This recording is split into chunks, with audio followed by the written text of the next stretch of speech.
Welcome back to More Than Commas, the podcast where we explore how wealth is about more than just dollar signs. It's about building a life that matters.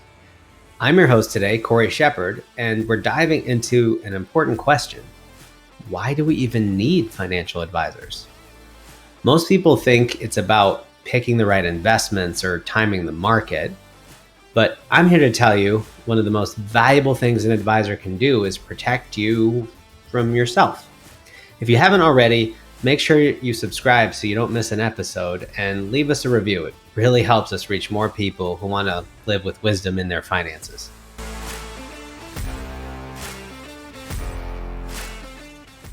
So let me paint you a quick picture. Imagine it's March of 2020. The stock market is dropping like a rock. The news ticker is red every day and the uncertainty feels unbearable. Some folks panicked and sold everything. Fast forward 2 months, and the market bounced back fast enough that those who sold on the way down just locked in their losses. Now, here's the hard truth. In moments like that, your biggest threat isn't the market. It's your own emotions. We're wired with two powerful forces, fear and desire. Fear makes us want to sell when things get scary. Desire tempts us to buy at the top when everyone else seems to be making money. It's not that people are foolish. It's just that we're human. Behavioral finance has proven again and again that left to our baseline instincts, we're terrible at making decisions under pressure with money. That's where an advisor steps in, not as a fortune teller, not as a stock picker with a crystal ball, but as a guardrail against destructive choices. A good advisor is like the friend who takes away your car keys when you've had too much to drink. You might not like it in the moment, but later you're grateful. You set strategy when the seas are calm, set agreements with your advisor, and they remind you of your strategy when the world is telling you to break strategy or is trying to break you across the crazy waves. You know, I've seen firsthand clients wanting to cash out during 2008, and those who listened to counsel and stayed invested have later recovered. We saw it at Sound Financial Group through COVID. There were others wanting to double down on a hot stock or fad. And, advisors aren't there to kill your dreams, but to bring perspective, asking, does this fit your long-term plan? Or are you just reacting to headlines? Most people have heard the old adage warning against representing yourself in court. Even lawyers hire their own lawyers. That same logic applies to your money. Having that perspective outside your own attachment to the results brings an extra level of confidence. We take our own advice here at Sound Financial Group too.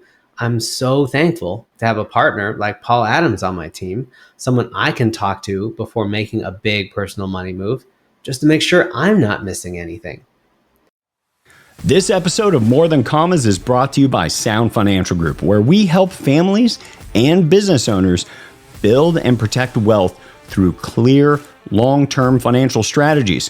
Whether it's retirement planning, investment management, or navigating your overall financial strategy, we're here to help guide you every step of the way.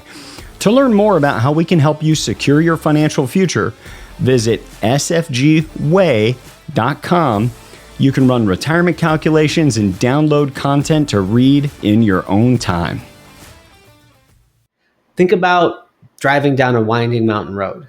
You don't notice the guardrails until you drift too close to the edge. Advisors are the same. Most of the time, you're cruising along just fine, but when you're about to veer off the road, panic selling, overspending, or chasing risky trends, that's when those guardrails keep you from a financial wreck.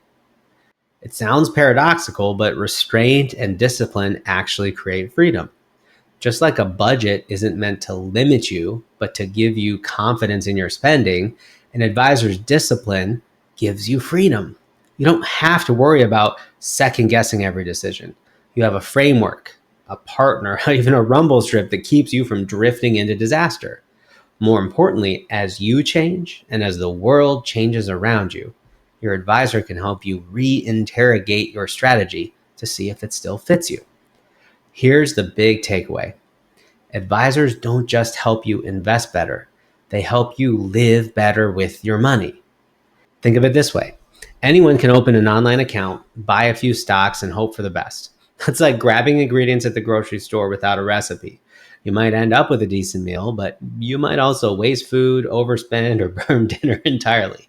An advisor is like having a chef who knows what you're trying to achieve, helps you shop wisely, and then makes sure the meal comes together the way it should. But this isn't just about money in the account. It's about peace of mind. It's about sleeping at night during market downturns because you know someone is keeping watch. It's about avoiding the regret of making a quick decision that sets you back years. And here's something many people don't realize. An advisor often adds the most value, not in the good times, but in the bad. When markets are calm or growing, everything feels easy. But when storms hit, that's when the guidance matters most. I'll put it this way. You don't buy a life jacket for sunny days. You buy it for the storm you don't see coming. Advisors are like that life jacket. You may not always feel their presence when things are smooth, but when the waves rise, you'll be glad that they're there. I want to encourage you to rethink what you expect from an advisor. Don't look for someone who promises outside returns or secret strategies. Look for someone who knows you, your goals, your fears, your blind spots, and who can step in when you're tempted to take a path that could undo years of progress. So here's a question for you. Have you ever made a money move you later regretted? Selling too soon, buying too late, or jumping into something shiny? If you have, please drop a comment below. Share your story. You might help someone else avoid the same mistake. Also, keep an eye out on the channel for updates on the new Trump accounts rollout. We'll be talking about how those accounts may impact your planning in future episodes. Make sure you subscribe, leave a review, and share this episode with someone who might need to hear it. I'm Cory Shepard, and this has been More Than Commas. Thanks for joining me. Remember, wealth isn't just about numbers. It's about the life you're building with it. That's it for this episode. Now get on back to building a great life.